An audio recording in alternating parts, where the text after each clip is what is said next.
Red Sun is an alternate universe where Superman, instead of landing in Smallville, actually lands in Soviet Russia.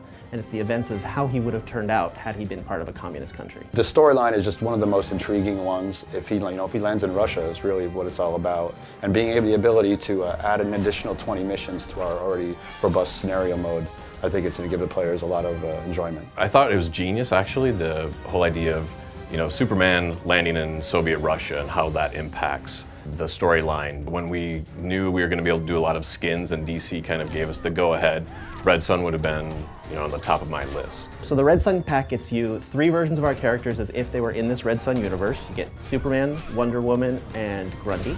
It also includes 20 Star Lab missions, which are these stories that take place throughout the Red Sun comic book arc. The Star Lab missions are pretty much the natural evolution of how we've done our challenge missions in the previous games. What we're doing this time around is focusing a lot more on unique individual missions where they're a lot more elaborate. So you get to do a variety of different things, whether it's play something like a 2D side-scroller for a mission or break into a building for a mission. It's just gameplay mechanics that you don't traditionally see as just fighting back and forth.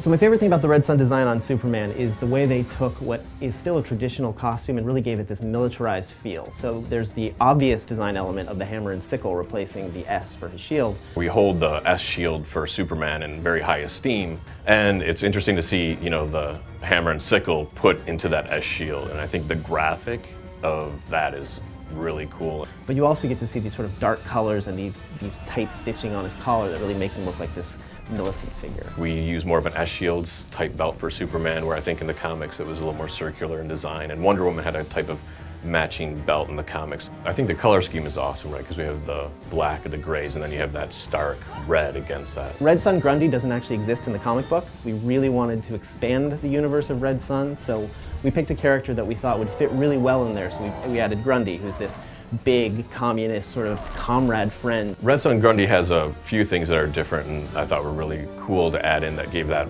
kind of Soviet flavor. And it's the fur hat that we all think of. He has lots of little medals on that you might not see in gameplay. Also in his back he has the sickle reminiscent of the hammer and sickle, and those are one of the weapons that he has. He really fits in well with the universe, but it gives fans a chance to see something completely new that they didn't see in the comic book.